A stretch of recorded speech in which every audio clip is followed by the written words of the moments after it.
I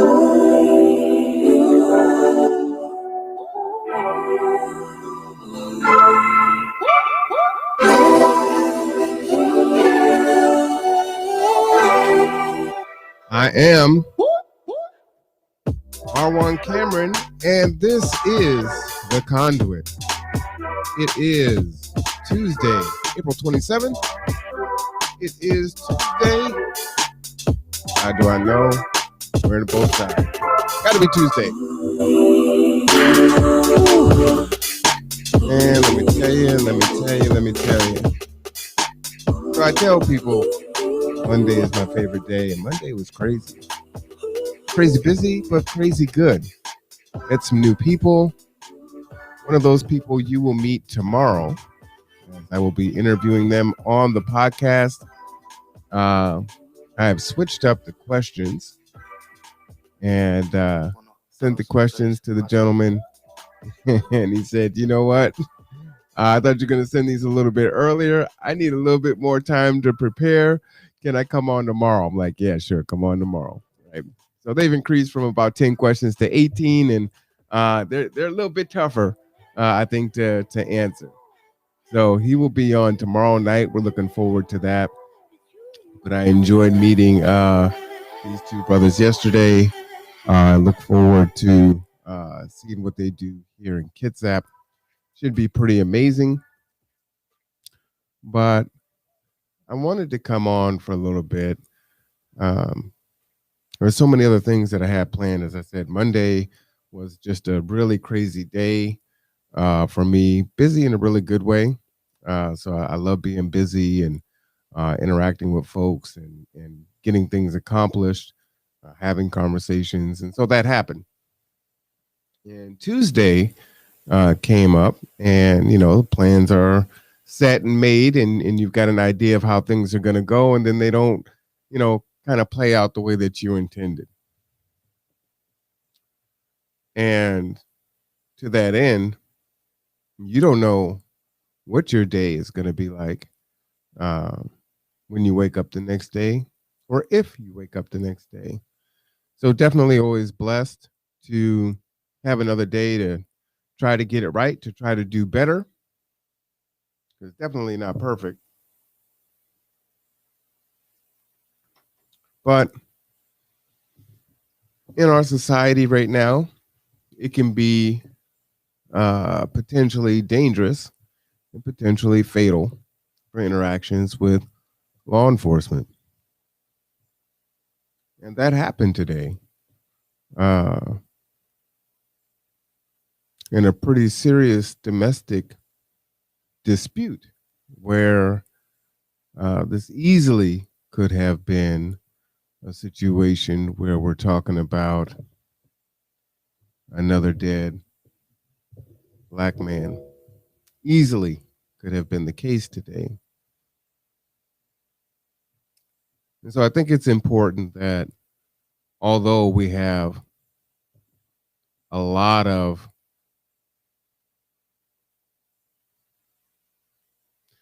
things going on, and I was actually going to come on earlier and have a conversation about what's going on currently with law enforcement throughout the country. The person that was going to come on with me ended up having to do something else at that scheduled time. So I didn't want to have that conversation today without them, so I pushed that off, and then the interview got pushed until tomorrow night. So I'm like, okay, so what am I going to jump on and talk about today, right?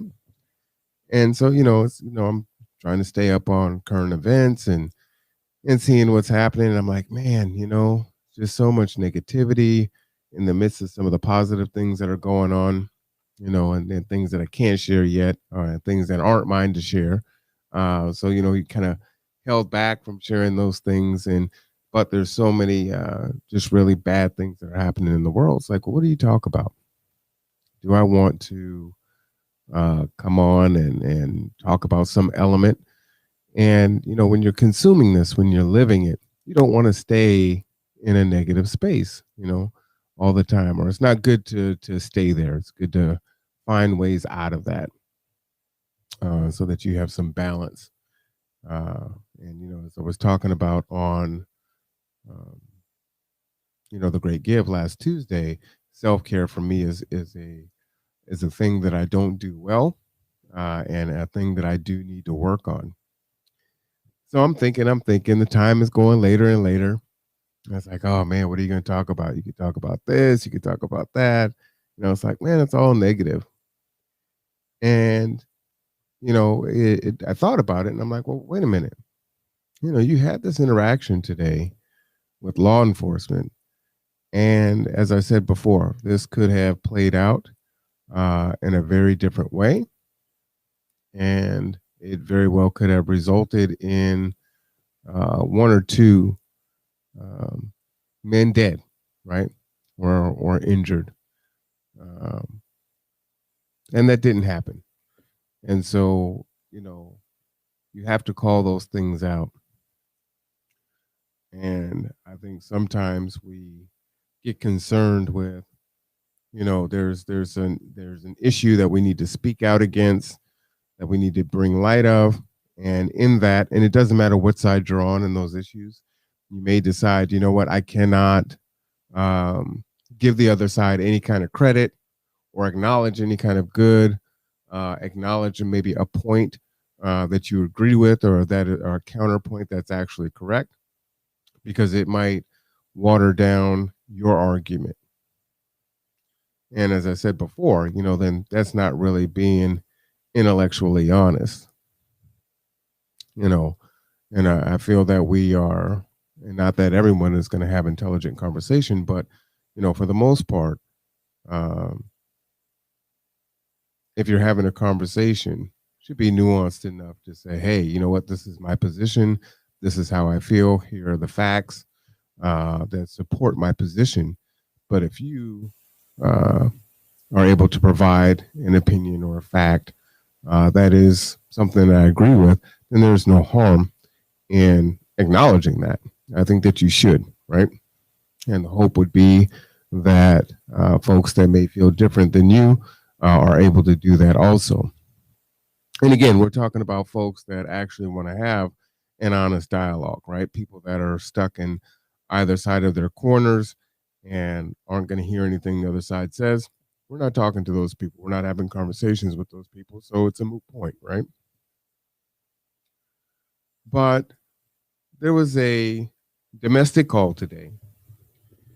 And, there was a pretty serious altercation that, first off, two people could have been seriously hurt, if not, one person ended up dead, right? This is two men, two grown big men fighting, right? And the police are called. And so the police arrive on the scene, and this is here in Bremerton. And as they arrive on scene, I believe the door is open. And so they have been told that, you need to get here now. There's a fight that's ensued. One person is restraining the other. Get here as soon as you can. And so the police come on scene, and that's exactly what they see, right? Doors open. There's yelling back and forth. You've got a black man restraining another man. And we have seen in video after video after video, split second, on scene, drop the gun, pop, pop, pop. Person's shot. Whatever the case may be. We've seen it, right? So we know that it happens. This isn't hyperbole. This is the situation that the officers came in on today. On someone who is very close to G2 and close to me.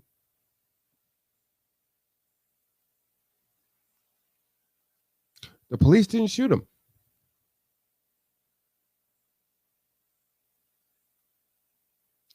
They intervened and took control of the situation. The person wasn't assaulted by the officers. There was an allegation made that there was a firearm in the house. The officers did not overreact. They were free to search the home where they did not find a weapon. They were able to sort out the story, and the person who was the aggressor was taken into custody, but the person who was not the aggressor, and in this case was the African American male, was not taken to jail. And so, as I said before, it's if we're going to have honest discussion, honest dialogue, if we're going to have any kind of hope for change, then you have to acknowledge when the system or when people in that system do work correctly. And in this case, there were several officers on scene.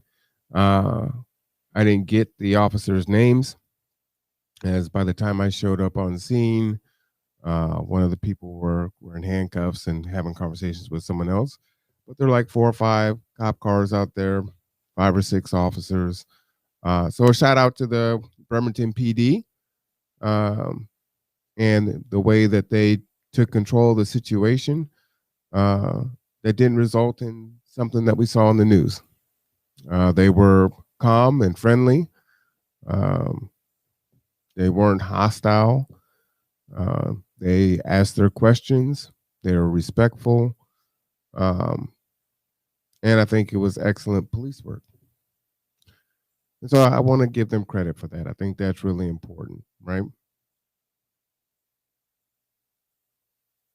But I'll tell you, I didn't wake up today thinking that one of my own would be in this situation.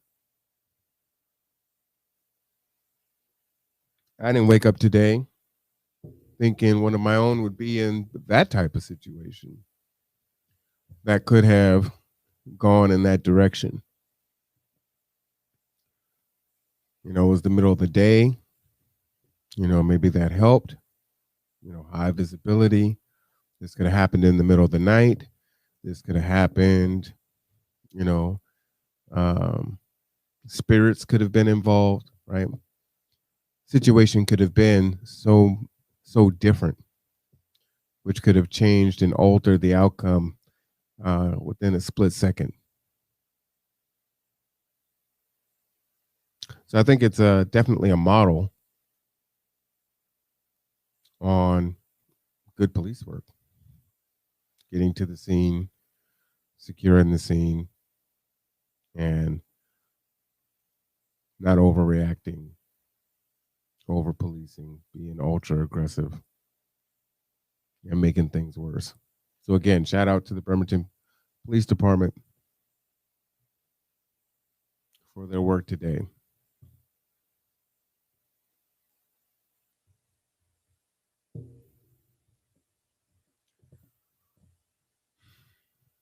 So I'm thankful that everyone is safe. I hope that at the end of the day, both parties will be reflective on what happened. I hope that both parties can hopefully, in their introspection, um, think about the value of their own lives, the value of other people's lives, and just how quickly an altercation, a disagreement, an argument can escalate into something potentially deadly. And at the end of the day, for what?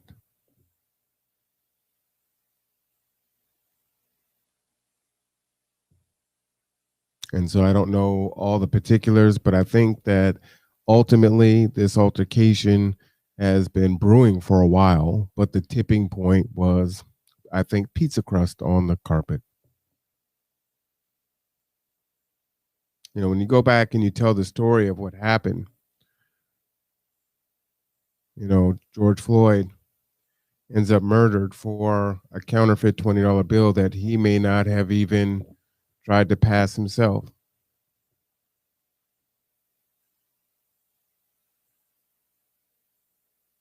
And so when you rewind back to the root and you say, hey, this happened because of pizza crust.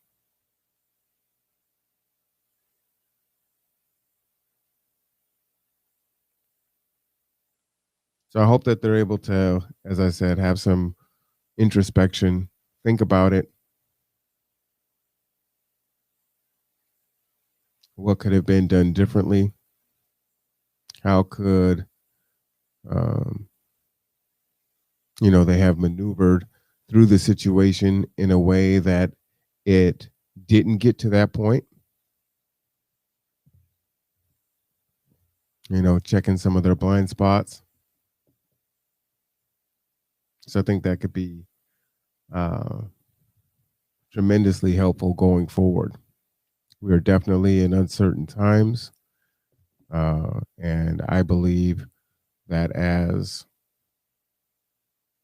we see resources and people find themselves in situations where there's just not enough housing, food, resources, jobs, wages, health, whatever the case may be, we're seeing it, right? The news is just showing us just all kinds of really tragic things right now.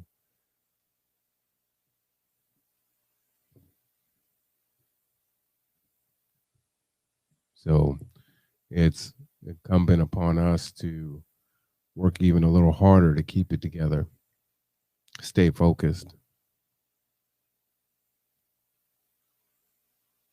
understand whatever our mission is, whether it's for ourselves and self-improvement or for others in the service that we do, that we can't get caught up in the small stuff. Because at the end of the day, for those of us that are in providing services to others, if we're not around, we can't provide that service. We can't help others.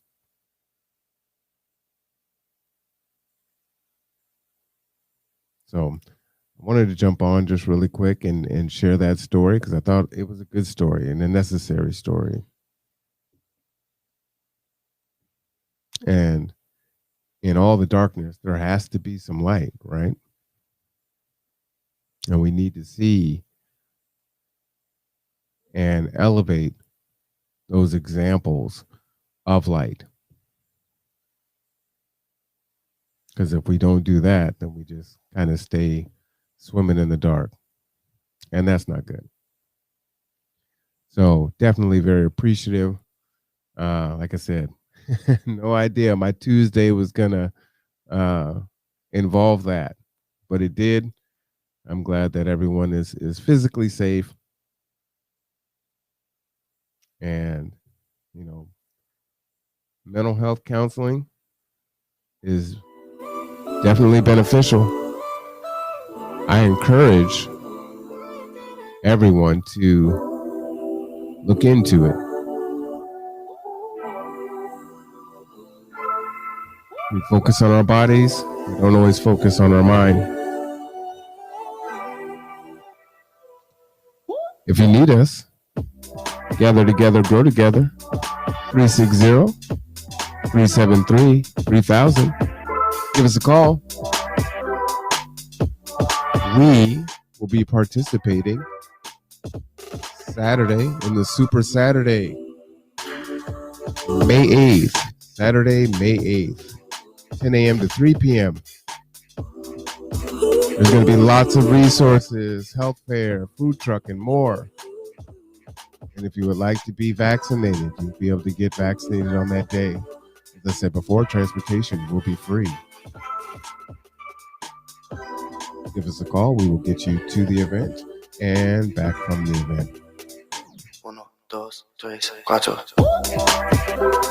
Also, on that day, I know that many of us are still hesitant about the vaccine and not sure. What's great about that day is you're going to have experts that are on scene that you can talk to and ask questions. So G2 will provide transportation to the first 50 people who don't intend on getting the vaccine that day, but would like to come to the event and ask questions. We'll come and pick you up, bring you to the event, and we'll take you back home. Obviously, priority will be to those that are intending on getting the vaccine. But for the first 50 folks that call in and need a ride to the Marvin Williams Center on May 8th, just to ask questions about the vaccine, we will provide that transportation. So give us a call. We're 360-373-3000. Education is so tremendously important. So come on down. Should be a lot of fun and very educational at the same time. I am your host, Rowan Cameron. This is the Conduit. We will be back tomorrow night at approximately 6:30 for our interview. This will be our first one with our new questions. So should be a good one. Hope to see you then. Right now.